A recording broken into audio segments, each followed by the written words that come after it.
والصلاة والسلام على من لا نبي ولا رسول بعده وعلى آله الطيبين وصحبه المكرمين المعظمين عنده وعلينا معهم أجمعين وكل من تبع هديه لا شريك له ونشهد أن سيدنا وسندنا وحبيبنا وشفيعنا ومأوانا وملجأنا ومولانا محمدا صلى الله تعالى عليه وعلى آله وصحبه وبارك وسلم عبده ورسوله. أما بعد فقد قال الله تعالى في الكلام المجيد والفرقان الحميد: قد جاءكم من الله نور وكتاب مبين يهدي به الله من اتبع رضوانه. وقال رسول الله صلى الله تعالى عليه وآله وصحبه وبارك وسلم: خيركم من تعلم القرآن وعلمه.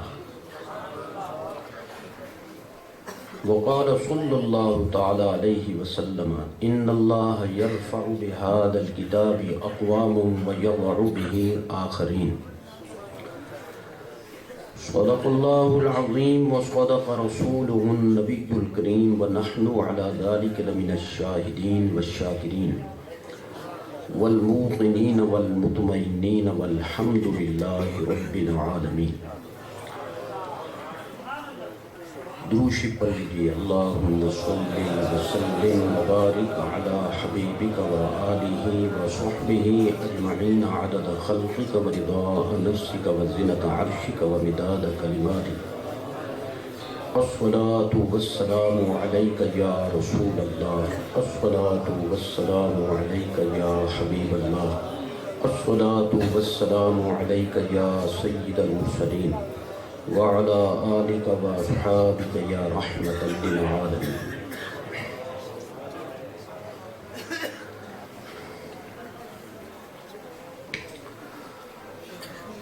صدر جلسہ حضرت قبلہ میاں صاحب دامت برکاتہم العالیہ، دیگر حضرات علماء و مشائخ اہل سنت، عمائد و زعماء مسلک،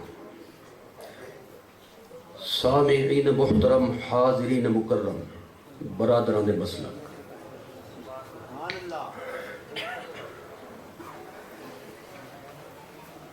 میں سب سے پہلے استاد العلماء عمدۃ المدرسین حضرت مولانا علامہ غلام احمد صاحب نقشبندی مدۃ اللہ العالی اور آپ کی پوری ٹیم کو اس عظیم الشان اور فقید المثال جلسہ کے منعقد کرنے پر مبارکباد پیش کرتا ہوں، اور اس کے ساتھ ساتھ جن خوش نصیبوں نے قرآن مجید کے حفظ کی نعمت حاصل کی ان کو بھی، ان کے والدین کو بھی، سرپرستگان کو بھی، اور اس جامعہ کے تمام عہدیداران اور اراکین کو بھی، پوری جماعت کو بھی ہدیہ تہنیت اور تحفہ تبریک پیش کرتا ہوں۔ اللہ تعالیٰ اس جامعہ کو مزید ترقی کامیابی، کامرانی، دوام، استقامت اور برکت عطا فرمائے، اور اس کے تمام متعلقین پر اللہ تعالیٰ اپنا خاص فضل و کرم نازل فرمائے۔ آمین۔ علماء و مشائخ کی کثرت ہے، جتنے علماء و مشائخ نے جلسے کی سرپرستی فرمائی، قلت وقت کے پیش نظر سب کا نام لینا بہت مشکل ہے، اس لیے فی الجملہ دعا کرتے ہیں کہ اللہ تعالیٰ ان کی خدمات کو قبول فرمائے، مزید کے لیے بیش از بیش توفیق انیق مرحمت فرمائے۔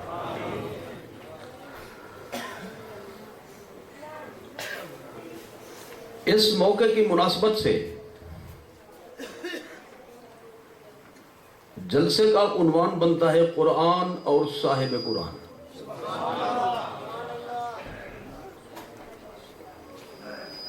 اسی مناسبت سے میں نے چھٹے پارے کی سورت المائدہ شریف کی 2 آیتوں کے 2 اجزاء تلاوت کرنے کا شرف حاصل کیا ہے۔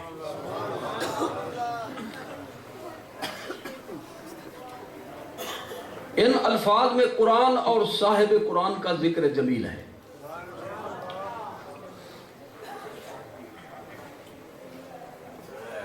تو میں ان الفاظ کو بنیاد بنا کر چند باتیں عرض کروں گا، وقت بالکل مختصر ہے۔ تو سب سے پہلے ان الفاظ کا ترجمہ سماعت کرنا ضروری ہے، کیونکہ جو تفصیلات ہوتی ہیں ان کی بنیاد ترجمے پر ہوتی ہے۔ ترجمہ سمجھ آ جائے تو پھر آگے تفصیلات کا سمجھنا بہت آسان ہو جاتا ہے۔ تو بس تبرکاً 1-2 باتیں عرض کروں گا۔ تو سب سے پہلے جو ہے ترجمہ سماعت فرمائے۔ اللہ تعالیٰ فرماتے ہیں قد، قد کا ترجمہ کرتے ہوئے، چونکہ یہ ماضی پہ داخل ہوا، مدرسے کا ماحول ہے، لہذا یہ بولی اگر بول لی جائے تو کوئی جرم نہیں ہے۔ ماضی پر داخل ہو تو قد ہوتا ہے تحقیق کے لیے۔ تو اس کا ترجمہ لفظ تحقیق سے کیا جاتا ہے۔ اگر اس کو آسان ترجمے میں لائیں، متبادل الفاظ بولیں، تو ترجمہ یہ ہوگا، مفہوم اس کا یہ ہوگا کہ اگلی بات جو آ رہی ہے اس حرف کے بعد وہ بالکل پکی بات ہے، بالکل سچی بات ہے، اس کے صحیح ہونے میں، سچ ہونے میں، حق ہونے میں کسی قسم کا کوئی شک و شبہ نہیں۔ آپ ذرا توجہ فرمائیں، اللہ تعالیٰ کا کلام ہے وہ ویسے سچا ہے، تو اللہ تعالیٰ پھر مزید اس کو جب موقع فرما دے اور قد کا حرف تحقیق استعمال فرمائے تو پھر وہ کتنا پکا ہو۔ تو ارشاد فرمایا جو بات بالکل پکی ہے، ہر قسم کے شک و شبہ سے پاک ہے، وہ یہ ہے کہ جاءکم، تم سب کے پاس آ گیا ہے۔ کیونکہ یہ ماضی قریب بن رہا ہے، لہذا صرف آ گیا نہیں کہیں گے بلکہ کہیں گے آ گیا ہے۔ اچھا، اب آگے بات یہ تھی کہ کس کے پاس آیا؟ فرمایا کم، تم سب کے پاس۔ اگلی بات یہ تھی کہ وہ آنے والا کہاں سے آیا؟ فرمایا من اللہ، اللہ کی طرف سے۔ اگلی بات یہ تھی کہ یعنی جو اس میں آنی چاہیے کلام کے حوالے سے کہ وہ آنے والا کون ہے، کیا نام ہے اس کا، تعارف کیا ہے؟ فرمایا نور، اللہ کی طرف سے تمہارے پاس نور آ چکا، نور آ گیا ہے۔ وہ نور جو ہے وہ اکیلا ہے یا اس کے ساتھ بھی کوئی چیز ہے؟ فرمایا وہ کتاب مبین، ایک روشن کتاب اس کے ساتھ ہے۔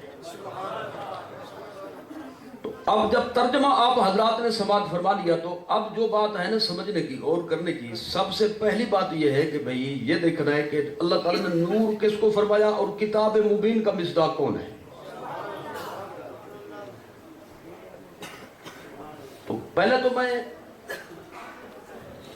جو مختلف اقوال ہیں اس کے بارے میں، مختلف آراء ہیں، پوری بات سمجھنے کے لیے ان کا لانا بھی ضروری ہے، پہلے ان کو لانا چاہتا ہوں۔ بعد نے یہ کہا کہ نور سے مراد اسلام ہے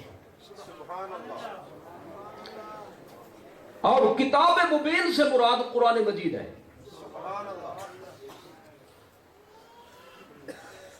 ایک اور رائٹر بولے، مصنف بولے، ریسرچر بولے، یعنی جن کو محقق کہتے ہیں، تحقیق کے عنوان سے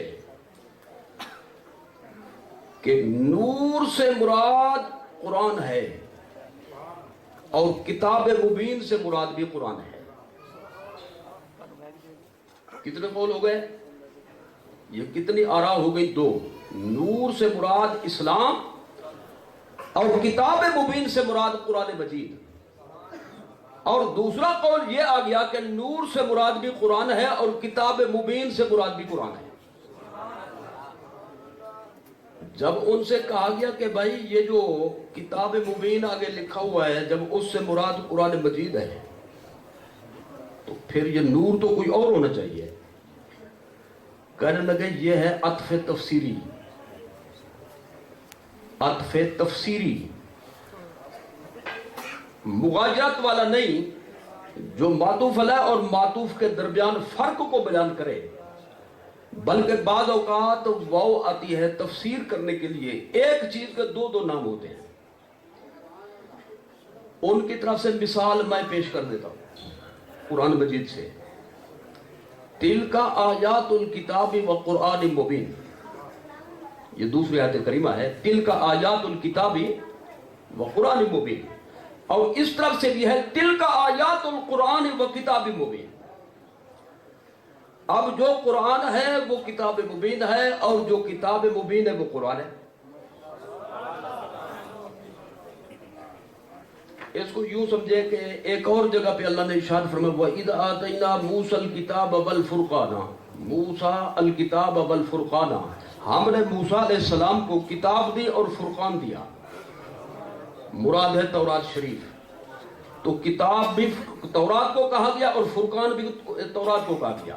اب کہتے ہیں دو نام ہیں ایک چیز کے، تو درمیان میں واو آ جائے تو ایسے مواقع پہ وہ مغایرت کے لیے نہیں ہوتی بلکہ وہ تفسیر کے لیے ہوتی ہے۔ معنی یہ ہوگا جو کتاب ہے وہ فرقان ہے، جو فرقان ہے وہ کتاب ہے۔ تو اسی طرح ان لوگوں نے یہ کہا کہ بے نور سے مراد بھی قرآن اور کتاب مبین سے مراد بھی قرآن۔ تیسرا قول اس سلسلے کا وہ ہے جو اہل حق کا مذہب ہے، جو اہل حق کی تحقیق محقق ہے، وہ یہ ہے کہ نور سے مراد حضور کی ذات ہے اور کتاب مبین سے مراد قرآن مجید ہے۔ یہ تین اقوال سامنے رکھ لینے کے بعد اب یہ ہے کہ جی یہ جو جھگڑا پڑ گیا ہے، تین قسم کے لوگ میدان میں آ گئے ہیں۔ کوئی کہتا نور سے مراد اسلام، کوئی کہتا نور سے مراد قرآن اور کتاب مبین سے مراد بھی قرآن، اور آپ کہتے ہیں کہ نور سے مراد ہے حضور کی ذات اور کتاب مبین سے قرآن مجید۔ تو پہلے یہ رفڑ تو ختم کرو کہ ان میں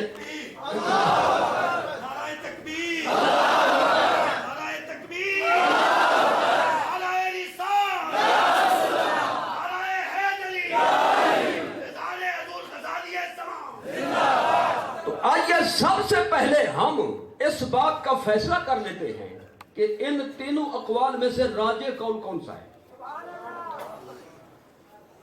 اس سلسلے میں بات تو مشکل ہے، یعنی علمی مسائل مشکل ہوتے ہیں اور خشک بھی ہوتے ہیں، لیکن جب رطوبت بڑھی ہوئی ہے تو خشک دوائی بڑی کام آتی ہے۔ جب رطوبت بڑی ہوئی ہو تو خشک دوائی بڑی اچھی کارگر ثابت ہوتی ہے، تو ایسے ہی سمجھ لیں۔ تو میں اس حوالے سے سب سے پہلے محاکمہ پیش کرنا چاہتا ہوں اور اس حوالے سے ایک اصول بیان کرنا چاہتا ہوں جس کے حوالے سے آپ اس بات کو بآسانی خود ہی فیصلہ کر سکیں۔ دیکھیے بھائی، مختصر بات کرنی ہے اور بالکل چند الفاظ میں میں کوشش کروں گا مکمل کروں گا۔ قرآن مجید کی کسی آیت یا کسی لفظ کا جب معنی کیا جائے تو وہ معنی ہوتے دو قسم کے، ایک معنی کو کہتے ہیں تفسیر اور دوسرے معنی کو کہتے ہیں تاویل۔ تفسیر اور تاویل، تفسیری معنی اور تاویلی معنی۔ تو سب سے پہلے تو یہ سمجھنا چاہیے کہ تفسیر و تاویل میں فرق کیا ہے اور ان کی وضاحت کیا ہے۔ یاد رکھیے، قرآن مجید کا جو تفسیری معنی ہوگا اس کے چار ذرائع ہیں، اس کے چار طریقے ہیں۔ اللہ تعالیٰ اپنے کلام کے کسی حصے کی خود ہی وضاحت فرما دیں گے، کیونکہ وہ خود متکلم ہے اور متکلم اپنی مراد کو سب سے بہتر جانتا ہے۔ تو یہ ہوگا سب سے پہلا درجہ، اس کو کہتے ہیں تفسیر القرآن بالقرآن، یعنی ایک آیت کا معنی دوسری آیت کر دے۔ دوسرا درجہ یہ ہے کہ اگر کوئی آیت کسی آیت کا معنی بیان کرنے کے لیے نہیں ہے قرآن شریف میں، ہمیں یعنی نہیں مل رہی، تو پھر دیکھا جائے گا حدیث نبوی میں اس کی وضاحت ہے کہ نہیں، کیونکہ جس کو اللہ نے قرآن دیا اس سے بڑھ کر کوئی قرآن کو نہیں جان سکتا پوری کائنات میں۔ تو حضور بسا اوقات کسی آیت کا مطلب بیان فرماتے ہیں، اس کو کہتے ہیں تفسیر القرآن بالحدیث النبوی یا بے حدیث الرسول صلی اللہ علیہ وسلم یا بے قول النبی صلی اللہ علیہ وسلم۔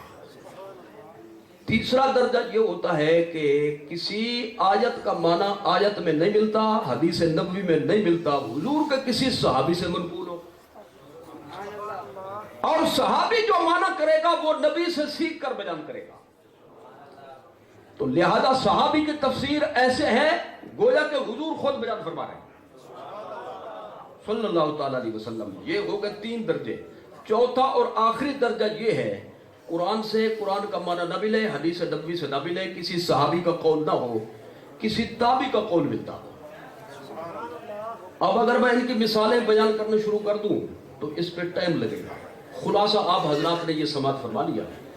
تو گویا کہ اس کا جو نچوڑ بنتا ہے وہ یہ بنتا ہے کہ قرآن مجید کی جب تفسیر کہی جائے گی تو اس کا یہ مطلب ہوگا کہ یہ معنی اللہ نے خود بیان فرمایا، یا اس کا معنی اللہ کے محبوب نے بیان کیا، یا اس کا معنی کسی صحابی سے منقول ہے، یا اس کا معنی کسی تابعی سے منقول ہے۔ قرآن کا معنی بالآیا یا بالروایا، متبادل الفاظ۔ قرآن کا معنی بالآیا یا بالروایا، اس کو کہتے ہیں تفسیر۔ تعویل یہ ہوتی ہے آیت کا معنی آیت سے نہیں ملتا، حدیث نبوی سے نہیں ملتا، اور کسی صحابی کے قول سے نہیں ملتا، کسی تابعی کے قول سے بھی نہیں ملتا، لہذا اب عربی قواعد کی روشنی میں معنی کیا جائے گا، اس کو کہتے ہیں تعویل۔ اگر آپ نے یہ بات سمجھ لی ہے تو آئیے میں آپ کو جو بات بتانا چاہتا ہوں وہ یہ ہے، اگلا جملہ یہ ذہن نشین فرمائے، جب کسی آیت کی تفسیر موجود ہو تو تعویل کی طرف جانے کی اجازت نہیں۔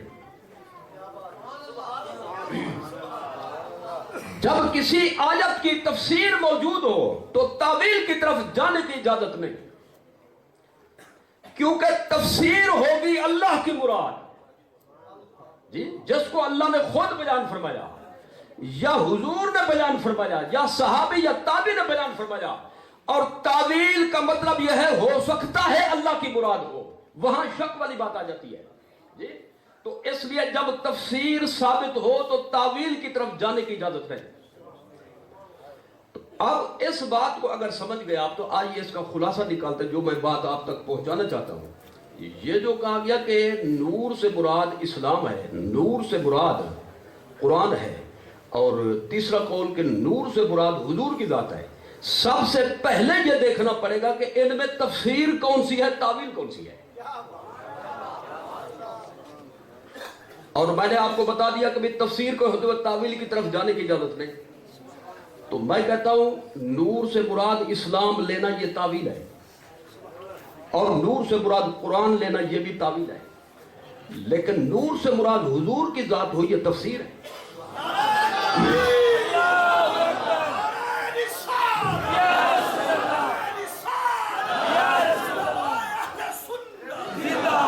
اور تفسیر کے ہوتے ہوئے تعویل کی طرف جانے کی اجازت نہیں. اچھا اب آپ کہیں گے تفسیر کیسے ہے یہ؟ تو میں پہلے آپ کو بتا چکا ہوں بھی قرآن کا معنی قرآن سے ہو یا حدیث نبوی سے ہو یا صحابی سے ہو، اور چوتھا اور آخری درجہ یہ تابعی سے اس کی صراحت ملتی ہے. تو جب ہم نے اس کا مطالعہ کیا تو کتب تفسیر کے اندر یہ صراحت مل گئی. علامہ ابن الجوزی بہت بڑے مفسر، بہت بڑے محدث اور علمی مسائل میں متشدد، یعنی کسی کو خاطر میں نہ لانے والے. تو جو خاطر میں نہیں لائے گا وہ کوئی چیز تو ہوگا نا جی. وہ اپنے دور کے مفسر بھی ہیں، محدث بھی ہیں، متکلم بھی ہیں، فقیہ بھی ہیں، اور اس کے ساتھ ساتھ پوری دنیا میں خطیب اعظم بھی ہیں. لاکھوں کا مجمع ان کی اس میں خطابات میں حاضر ہوتا تھا، اور حاضر جواب ایسے کہ قدرت نے گویا کہ ان کو پیدا ہی اس لیے فرمایا تھا. لاکھوں نے کلمہ پڑھا غیر مسلموں نے. میں ایک چھوٹی سی نظیر پیش کرتا ہوں. آپ ایک بستی میں یا ایک قصبہ یا شہر جو بھی تھا اس دور میں خطاب کے لیے تشریف لے گئے. وہاں پہ سنی بھی تھے اور رافضی بھی تھے. رافضیوں نے بنایا پروگرام کہ آج علامہ صاحب سے ہم ایسا سوال کریں گے کہ جو بھی جواب دیں گے پھنس جائیں گے. تو اگر ہمارے خلاف کیا تو ہم لڑ پڑیں گے، سنیوں کے خلاف کیا تو وہ لڑ پڑیں گے. آج ان کی خیر نہیں. علامہ ابن الجوزی رحمت اللہ علیہ جب کھڑے ہوئے خطاب کے لیے تو رافضی کھڑا ہو گیا. اس نے کہا جی پہلے خطاب آپ کے چلتا رہے گا تو پہلے مجھے ایک سوال کا جواب ہے. آپ نے فرمایا جی بولو. کہتے ہیں یہ بتاؤ حضور کے صحابہ میں سب سے افضل کون ہے؟ تو کیا مطلب تھا اس کا؟ اگر یہ کہیں گے کہ مولا علی افضل ہیں تو سنی ناراض ہو جائیں گے، اگر یہ کہیں گے صدیق اکبر افضل ہے تو ہم ناراض ہو جائیں گے، لڑائی پڑ جائے گی. تو علامہ ابن الجوزی نے برجستہ اور فی البدی جواب دیا. فرمایا وہ افضل ہے جس کے گھر میں ان کی بیٹی ہے،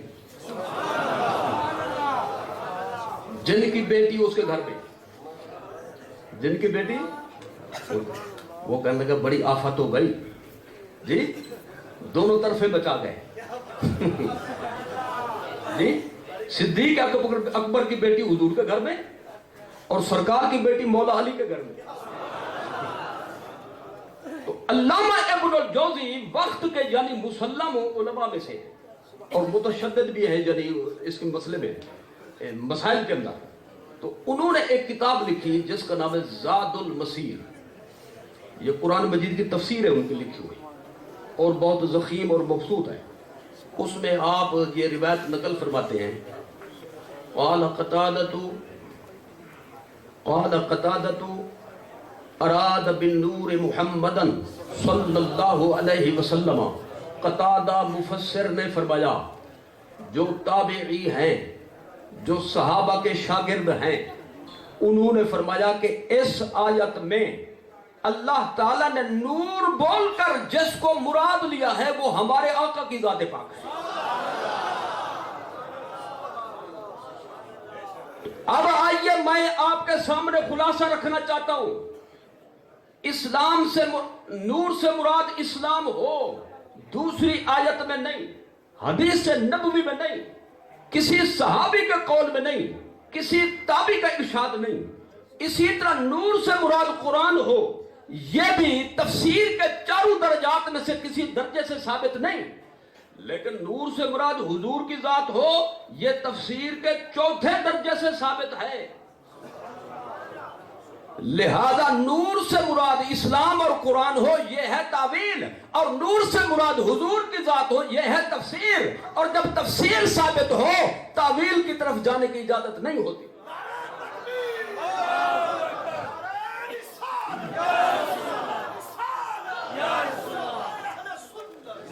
لہذا ثابت ہو گیا اصول کے حوالے سے کہ نور سے مراد حضور کی ذات ہے، نور سے مراد حضور کی ذات ہے۔ پکی بات ہے کہ کچی؟ لیکن لوگ ڈنڈی مارتے جی۔ ایک تفسیر ملتی ہے اردو میں، تفسیر عثمانی اس کو کہتے ہیں، تفسیر عثمانی جی، مولوی شبیر احمد عثمانی کی وہ یعنی حاشیہ قرآن شریف کا، مزے کی بات سنی ہے۔ تو یہ یعنی جو بندہ تفسیر لکھتا ہے یا کوئی شرح لکھتا ہے تو ساری کتابیں وہ کھنگالتا ہے، سارا کچھ اس کے سامنے ہوتا ہے۔ تو یہ بات اس کے سامنے تھی، لیکن وہ اس کو رد بھی نہ کر سکا، اور ڈنڈی مارنے سے بھی وہ جو ہے نا اس نے احتیاط نہیں کی۔ وہ لکھتا ہے کہ اس آیت میں نور سے مراد شاید حضور ہے جی۔ اب ایمان سے بتائیں شاید کچی بات ہے کہ پکی؟ جی کچی بات ہے، اور اصول کے حوالے سے حضور اس سے مراد ہوں یہ کچی بات نہیں، یہ تو پکی بات ہے جی۔ لہذا کچی باتیں وہ کرے گا جس کا عقیدہ کچا ہوگا، پکی باتیں وہ کرے گا جس کا عقیدہ پکا ہوگا۔ یہ بات آپ نے سماعت فرما لی۔ اب میں ایک بات اور عرض کرنا چاہتا ہوں، تھوڑی سی توجہ کی ضرورت ہے۔ میں کہتا ہوں کہ اگر تعویل بھی لے لو، ایک منٹ کے لیے یہ ہم تسلیم کر لیں کہ گویا کہ کوئی تفسیر ہے ہی نہیں اس آیت کی کہ نور سے مراد حضور کی ذات کسی نے لکھا ہے، میں کہتا ہوں اگر اس قول سے صرف نظر کر لیں تو تعویل کے حوالے سے بھی حضور ہی اس لفظ نور کا مصداق ہے، قرآن نہیں بن سکتا جی۔ حضور ہی اس کا مصداق بنے گا۔ اگر تفسیر میں دیکھا تو تفسیر کی روشنی میں تو حضور ہی مراد ہے، میں کہتا ہوں تعویل کے حوالے سے دیکھو تو بھی حضور ہی مراد بنتے ہیں۔ میں اس کی جو ہے نا آپ کو تھوڑی سی توجہ مبذول کرانا چاہتا ہوں۔ دیکھیے ابھی حافظ صاحبان تشریف فرما ہے، ماشاءاللہ جمع غفیر ہے، اور مدرسہ جو ہے مدرسے کا ماحول ہے، اور دل باغ باغ ہے، کیونکہ ہم خود بھی اسی شعبے سے منسلک ہیں جی۔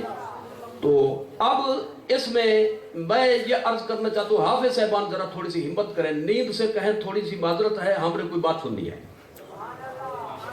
جی۔ نیند کو ذرا ایک طرف کریں، میں ایک بات کرنا چاہتا ہوں۔ قد جاءکم من اللہ نور و کتاب مبین، یہ آیت ہے یا جزو آیت ہے جی؟ یہ بالکل صحیح جواب دیا انہوں نے جی۔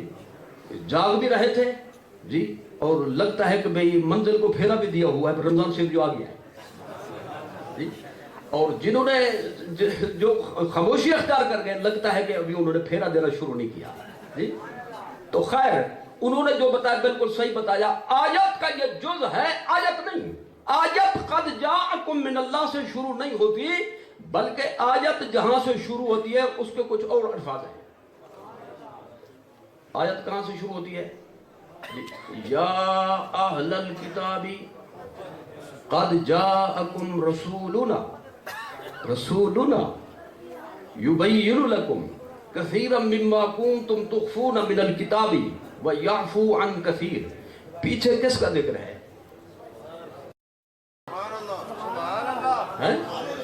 قد جاءکم رسولنا یا قد جاءکم کتابنا؟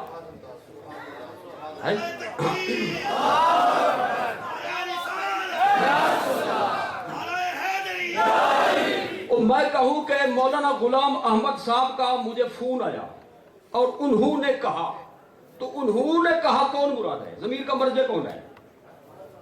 مولانا غلام احمد صاحب جن کا ذکر پہلے ہے موجود ہے۔ تو جب اللہ نے فرما دیا ہمارا رسول تمہارے پاس آیا، اور پھر فوری فرمایا قد جاءکم من اللہ نور، وہی رسول تو ہو گئے جی۔ رسول کا تذکرہ اس میں پہلے موجود ہے۔ میں اس پر قرینہ پیش کرنا چاہتا ہوں۔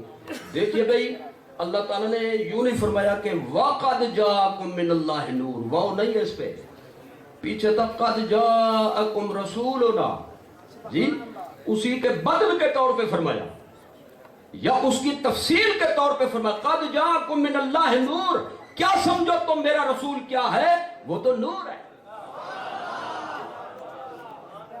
تو اگر تعویل کے حوالے سے دیکھا جائے تو پھر بھی پلہ بھاری ہے احمد رضا کی جماعت کا، غزالی زما کی جماعت کا، مجدد الفسانی کی جماعت کا، حضرت میاں صاحب شرق پور کی جماعت کا، پیروں فقیروں والوں کا۔ وہ میرے صاحب کا لے لے مرے کو ناراضی نہ ہو جائے جی۔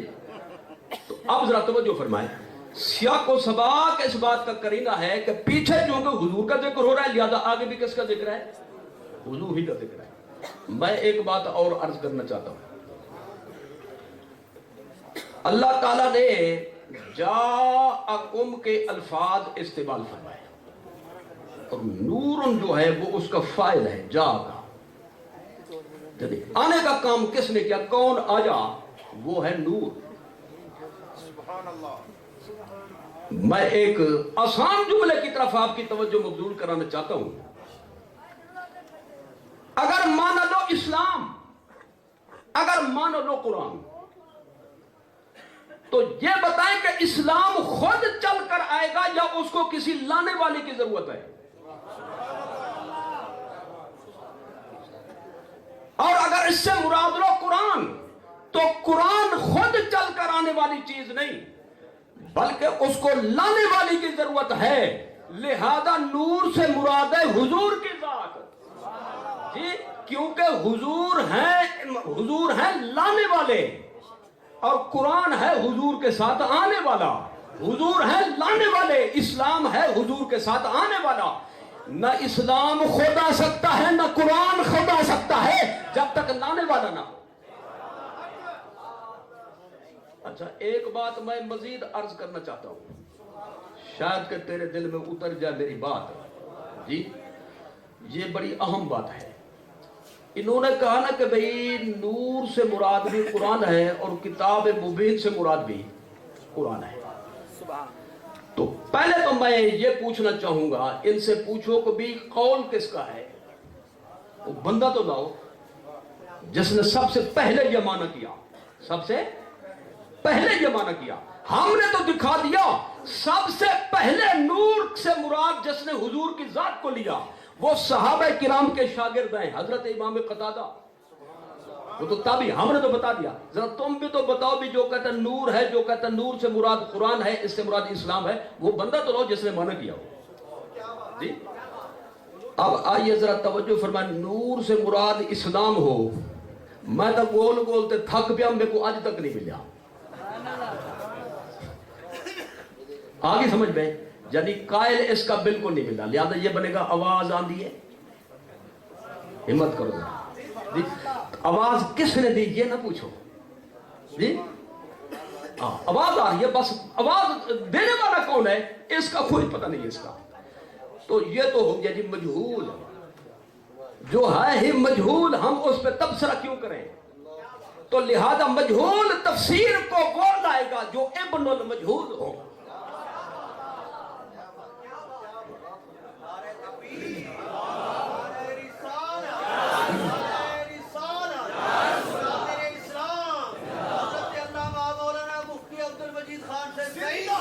اچھا اب یہ جو ہے نا نور سے مراد قرآن ہے، یہ مولوی ہم نے تلاش کر لیا ہے جی۔ یہ مولوی تھا جی ابو علی الجبائی، ابو علی الجبائی المعتزلی، المعتزلی یہ تھا رئیس المعتزلہ جی، بساؤ کہتے اس کو کہتے ابو المعتزلہ، معتزلیوں کا باپ جی، یعنی معتزلی سمجھ لیں پرانے زمانے کا وہابی، پرانے زمانے کا وہابی یہ نام تھا ان کا، معتزلی اس دور میں۔ اب ان کے رنگ بدل گئے، ڈھنگ بدل گئے جی، یعنی یہ تصویر کے جو دو رخ ہوتے نا، تو ایک رخ ادھر چلا گیا، یہ دوسرا رخ ادھر آ گیا، چیز وہی ہے جی۔ تو معتزلی نے یہ قول کیا وہ نہ صحابی، وہ نہ تابی، وہ نہ تبع تابی، بلکہ ان ادوار سے کافی عرصے کے بعد کا ایک گمراہ معتزلہ گمراہ ہیں، جن کو یہ گمراہ بھی گمراہ کہتے ہیں۔ ہمت کرو، جن کے گمراہ ہونے پر ان کا بھی اتفاق ہے کہ معتزلہ سنی نہیں، وہ گمراہوں کا ٹولہ تھا، گمراہوں کی جماعت تھی۔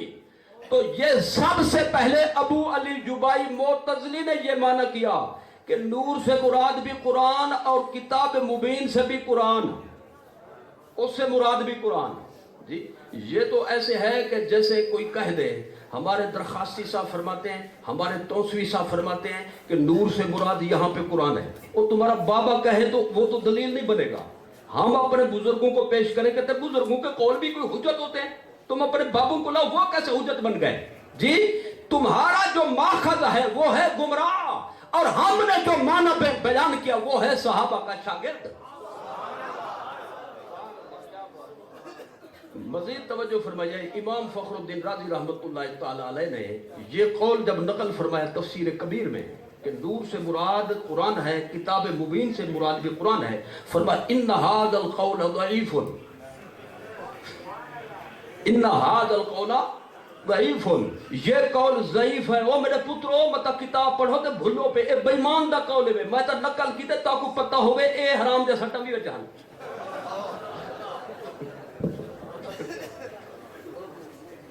سمجھے کہ نہیں سمجھے؟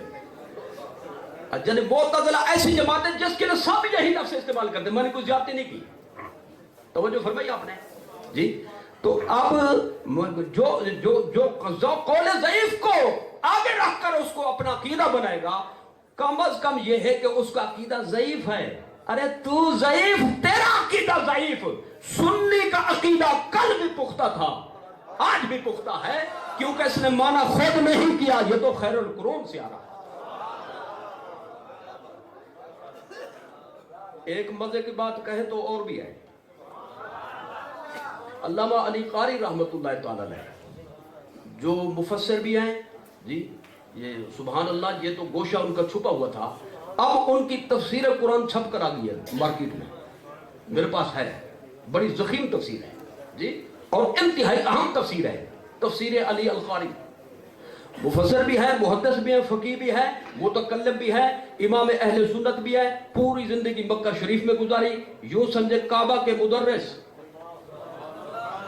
کعبہ کا امام ہے۔ تم آج کی بات کرتے ہو، ہم اس دور کی بات کرتے ہیں۔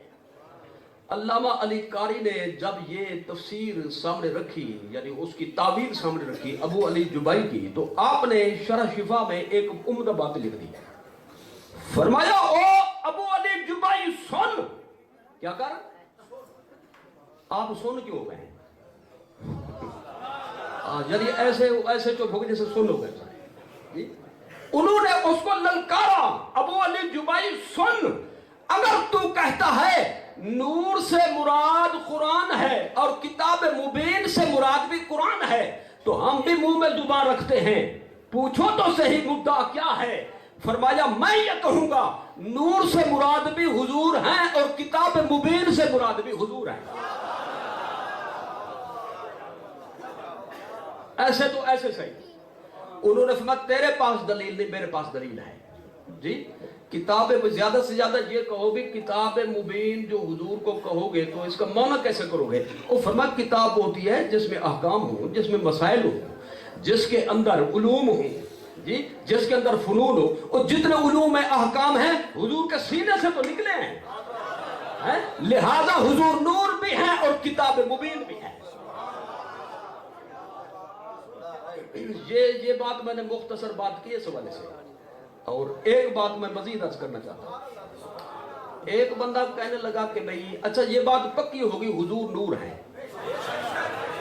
حضور نور ہے، اچھا تو دوسرے لوگ کہتے ہیں کہ بھئی بشر کی آیت بھی تو ہے جی، بشریت کی آیت بھی تو ہے۔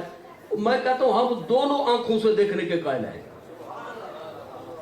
ہم حضور کی بشریت کے بھی قائل ہیں اور حضور کی نورانیت کے بھی معتقد ہیں، لیکن تم میں ہم میں فرق یہ ہے تم بشر کہہ کر اپنے جیسا کہتے ہو، ہم کہتے ہیں حضور ایسے بشر ہیں کہ ایسا بشر کسی ماں نے جنا ہی نہیں ہے، اور نور ایسے ہیں جہاں جبریل کی نورانیت کی انتہا ہو جاتی ہے، ہمارے آقا کے نورانیت کی ابتدا ہوتی ہے۔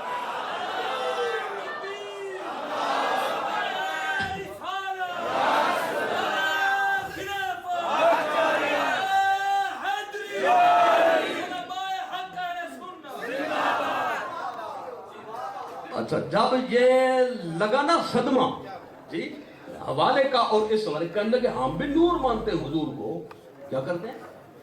نور مانتے ہیں، لیکن جس معنی میں تم مانتے ہو ہم نہیں مانتے ہیں۔ میں نے کہا ہم یہی تو کہنا چاہتے ہیں، جس معنی میں تم مانتے ہو ہم نہیں مانتے۔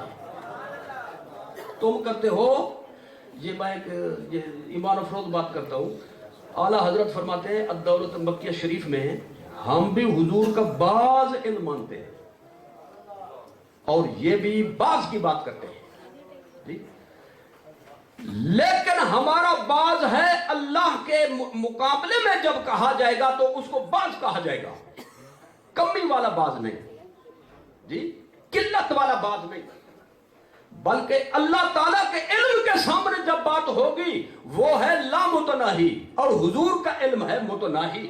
اللہ کا علم ہے قدیم، حضور کا علم ہے حادث، بعد میں حضور کو عطا کیا گیا۔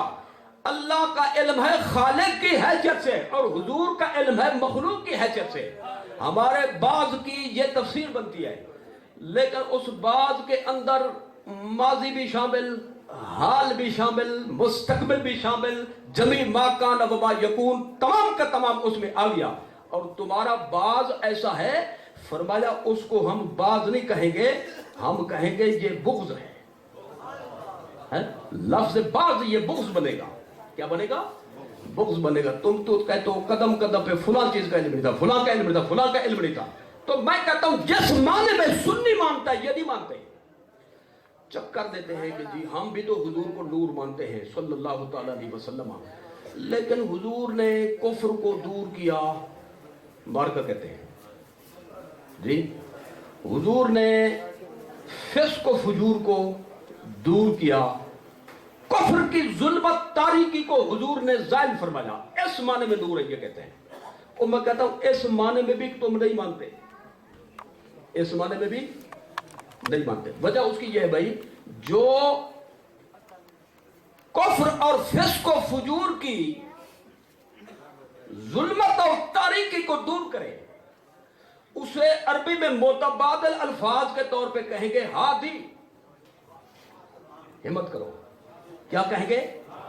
ہادی۔ اور تم نے حضور کو ہادی مانا ہی کب ہے؟ جب ہم کہتے ہیں حضور ہدایت دیتے ہیں، تم آیتیں پڑھتے ہو انک لا تہدی، تو معلوم ہوا نہ نور ہدایت والا مانتے ہو اور نہ ہی نور حقیقی اور حصی مانتے ہو۔ دونوں طرح سے ماننا اگر کسی جماعت کو حاصل ہے تو وہ سنی جماعت ہے، میلاد منانے والی جماعت۔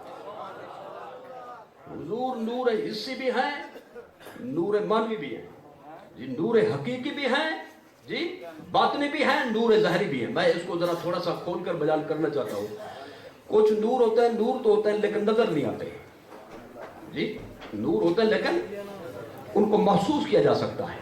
آپ کافی دیر تک قرآن شریف پڑھیں، درود شریف پڑھیں، اگر اہل ایمان ہیں تو آپ کو دل کے اندر ٹھنڈک محسوس ہوگی جی، یعنی چس محسوس ہوگی، سینے میں لذت محسوس ہوگی جی، وہ نور ہے۔ کیا ہے؟ وہ نور ہے، لیکن باہر تو نہیں ہے وہ جس سے اندھیرا دور ہو جائے۔ اس کے برعکس یہ جو بلب لگا ہوا ہے، بلب جی، یہ ایسا نور ہے کہ جس کو ہم اپنی آنکھوں سے دیکھ رہے ہیں، اس نے اندھیرے کو دور کر دیا، یہ ہے نور حصی۔ اور جو نظر نہیں آ رہا وہ ہے نور مانوی۔ اب یہ بات رہ جاتی ہے حضور کون سا نور ہے جی، حضور کون سا نور ہے، یہ کر دیتے ہیں مقید۔ اور میں کہتا ہوں کہ مقید کو انہوں نے جب نور کو جب مقید کیا تو مقید کی کوئی دلیل ان کے پاس نہیں۔ اس پر ذرا غور فرمائیں، اللہ نے یہ تو فرمایا کہ قد جاءکم من اللہ نور، تمہارے پاس ایک نور آ گیا، لیکن یہ نہیں فرمایا نور ہدایت، نور الاسلامی، نور الکتابی، نور الظاہری، نور الباطنی۔ اللہ نے قائد نہیں لگائی، بلکہ اللہ نے اس کو مطلق فرمایا والمطلق یجری علی اطلاق ہی. تو اس اصول کے پیش نظر معنی یہ ہوگا اللہ نے جب نور کو مقید نہیں کیا تو معنی یہ ہوگا حضور ہر نور کا مرکز ہے. حضور ہر نور کا مرکز ہے. اور یہ معنی پچھلی تفاسیر میں موجود ہے. روح المعانی کو پڑھیں, اس میں لکھا ہوا ہے اے نور الانوار.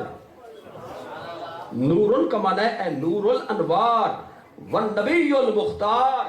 نور چونکہ مطلق ہے اور کسی نور کی قید نہیں, لہذا معنی یہ ہوگا ہر نور کا نور حضور ہے. ہر نور کا محور, مرکز, مخزن, مصدر اور منبع حضور کی ذات ہے. جو نور بنا ہے وہ حضور کے صدقے میں بنا ہے, حضور کی وساطت سے بنا ہے. کہ نور آ گیا, لیکن کون سا نور آ گیا اس کی کوئی قید نہیں. تو مانا یہ ہوگا نوروں کا نور آ گیا, ہر نور کا نور آ گیا. جتنے نور ہیں انوار ہیں وہ سب انہی کا فیض ہیں, حضور ہی کا صدقہ ہے اور حضور ہی کا مرہون منت ہے صلی اللہ تعالی علیہ وسلم. اگر کوئی شخص اس کو لفظی چکر سمجھے تو آئیے میں ایک صراحت دکھانا چاہتا ہوں. یہ تفسیر تھی روح المعانی, اب پیش کرتا ہوں تفسیر صاوی. کیا تفسیر صاوی, الصاوی علی الجلالین, تفسیر جلالین کا حاشیہ. مزے کی بات سناتا ہوں. ایک مولوی نے لکھی کتاب, اس نے کہا جب یہ حوالہ دیکھا نا, اس نے پہلے تو بڑے شوق سے لی, پیسے لے خرید, اس نے لگائے, خرید کیا تو, لیکن جب اس نے حوالہ پڑھانا تو پھر کہتا ہے ہم کسی ساوی پیلی کو نہیں مانتے جی. اور میں نے کہا تم مانو گے کالی کو, آئی سمجھ میں نا, ہریالی کو تم نے کب ماننا ہے جی. فاقع لونھا تسر الناظرین کو تم نے کیسے ماننا ہے؟ کہتے ہیں ہم کسی ساوی پیلی کو نہیں مانتے. پہلے تم نے کون سی بات مانی ہے جی؟ تم نے وہی ماننا ہے جس پر تمہاری جو تمہاری خواہش جیسے پوری ہوتی ہو, نفسانی خواہش, تم تابع ہو نفسانی خواہش کے جی, اس لیے اپنی مرضی سے مانا کرتے ہو. ہم نے وہ مانا کہ جو پہلے چل رہا ہے. تفسیر صاوی میں یہ ہم نے نہیں لکھی, پاکستان کے عالم نے نہیں لکھی, بلکہ عرب دنیا کے علامہ نے لکھی. حنفی بھی نہیں ہے, مالکی فقہ کے پیروکار ہیں, ادھر کے نہیں ہیں, مصر کے ہیں. وہ جب اس آیت کے تحت انہوں نے حاشا لکھا تو فرماتے ہیں ہوا اصل کل نور حسی و معنوی. اللہ نے جب نورن فرمایا باسیغہ نکرہ, کوئی قید نہیں لگائی, کون سا نور؟ تو آیت کا معنی یہ بنے گا کہ نور ایک ہوتا ہے حسی یعنی ظاہری جس کو ہم اپنی آنکھوں سے دیکھتے ہیں, ایک ہوتا ہے باطنی اور مانوی جس کو دل میں محسوس کرتے ہیں. اللہ نے جب نہ حسی سے مقید فرمایا نہ مانوی کی قید لگائی تو معنی یہ ہوگا نور حسی کا مرکز بھی سرکار ہے اور نور مانوی کا مرکز بھی سرکار ہے صلی اللہ تعالیٰ علیہ وسلم. تو اس لیے ہم یہ کہتے ہیں حضور صرف نور ہدایت نہیں بلکہ حضور نور حسی بھی ہے. نور حسی کا مطلب ہے جو نظر بھی ہے, جو روشنی آنکھوں سے محسوس بھی ہو سکے. میں اس کی چھوٹی سی نظیر پیش کرتا ہوں. وہ یہ ہے کہ صحابہ کرام نے اس بات کو بیان کیا, یعنی منظر تو وہ بیان کر سکیں گے نا. اذا ضحک یتلألأ فی الجدر, اذا ضحک یتلألأ فی الجدر. حضور جب رات کے ٹائم مسکراتے تھے, حضور کے دہن پاک سے نور کی کرنیں نکلتی تھیں جو دیوار پر پڑتی تھی اور اپنی آنکھوں سے دیکھتے تھے. یہ نور حسی کی دلیل ہے جی. اور اس طرح سے اذا تکلم, بخاری شریف, اذا تکلم رؤیا کالنور یخرج من بین ثنایاہ. صحابہ کرام فرماتے ہیں کہ جب حضور کلام فرماتے تھے تو نور کی کرنیں حضور کے دہن پاک سے نکلتی تھی, نہ دن کی تخصیص نہ رات کی تخصیص. جب بھی کلام فرمانا نور کی لاٹیں نکلتی تھی.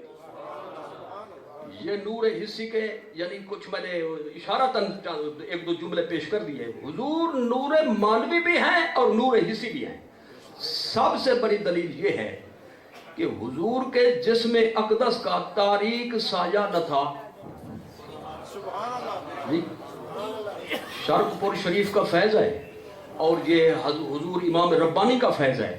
تو چلو جو بات آ گئی تو میں انہی کے نام پہ موضوع کو مکمل کرتا ہوں. حضور شیخ مجدد الفسانی رضی اللہ تعالی عنہ نے مکتوبات شریف میں اس مسئلہ کو انتہائی اچھوتے انداز میں بیان فرمایا. حضور کا سایہ کیوں نہیں تھا؟ حضور کا سایہ کیوں نہیں تھا؟ تو علماء نے اس کی مختلف توجیحات بیان فرمائی. جو حضرت امام ربانی نے شیخ مجدد الفسانی نے بیان کی میں تبرکاً وہ پیش کرنا چاہتا ہوں. آپ یہ فرماتے ہیں لفظ جو آپ نے ارشاد فرمایا میں اپنے خلاصہ اپنے لفظ میں بیان کرنا چاہتا ہوں. آپ فرماتے ہیں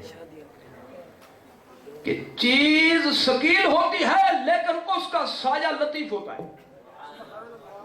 چیز ثقیل ہوتی ہے یعنی وزنی ہوتی ہے, اس کا وزن ہوتا ہے لیکن اس کا سایہ وزنی نہیں ہوتا.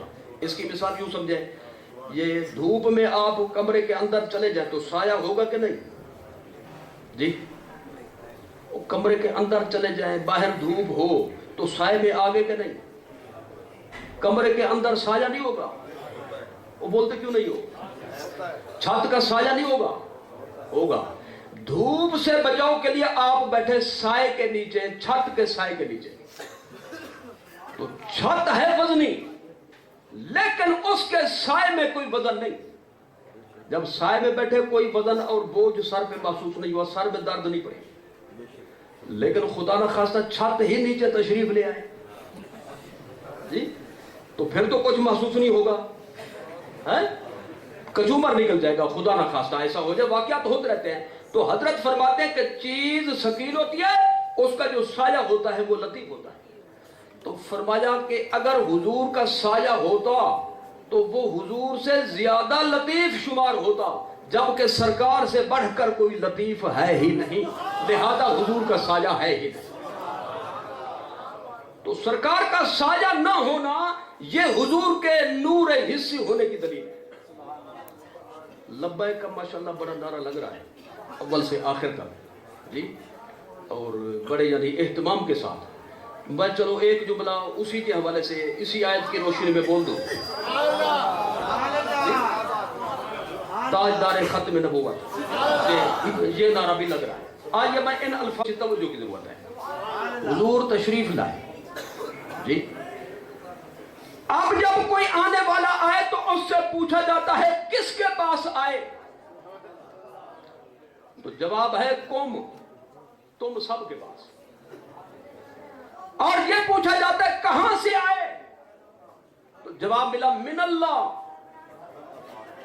اللہ کی طرف سے آئے. ایک یہ پوچھا جاتا ہے آنے والا اپنا نام تو بتا, اپنا تعارف تو کرا, فرمایا نور.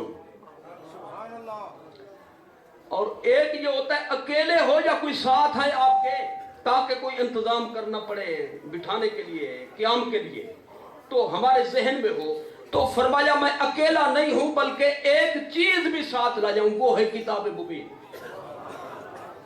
اچھا جو مزے کی بات ہے نا وہ ذرا سماعت فرمائیں. وہ یہ ہے کہ جب کوئی آنے والا آئے تو آخر میں اس سے بعض جگہوں پہ یہ پوچھتے ہیں, مثلا جہاں گنجان آبادی ہے نا بڑے بڑے شہروں میں, چھوٹی چھوٹی کوٹھیاں ہوتی ہیں, کوٹھریاں بلکہ حقیقی معنی میں کھڈیاں جی, ایک کمرہ اسی میں بچے رہتے ہیں, اسی میں سارے گھر والے رہتے ہیں, اسی میں سامان ہے, اسی میں کھانے پینے کا انتظام ہے جی.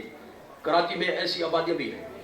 تو ایسی جگہ پہ جب مہمان کوئی جائے تو میزبان پوچھتا ہے آخر میں جانا کب ہے؟ کیا پوچھتا ہے؟ جانا کب ہے. اب آیت پر غور فرمائیں, یہ تو آ گیا کہاں سے آئے, کس کے پاس آئے, نام کیا ہے جی, اکیلے ہو یا کوئی ساتھ لائے. آگے یہ نہیں ہے کہ جانا کب ہے, آگے یہ نہیں ہے, کیونکہ جانے کا پروگرام اس کا ہوتا ہے جو عارضی طور پر آیا ہو, اور جو ہو ہی تاجدار ختم نبوت, اس کے جانے کا سوال ہی پیدا نہیں ہوتا. تو لہذا یہ آیت حضور کے ختم نبوت کو بھی بیان کر رہی ہے. وما علینا الا البلاغ المبین.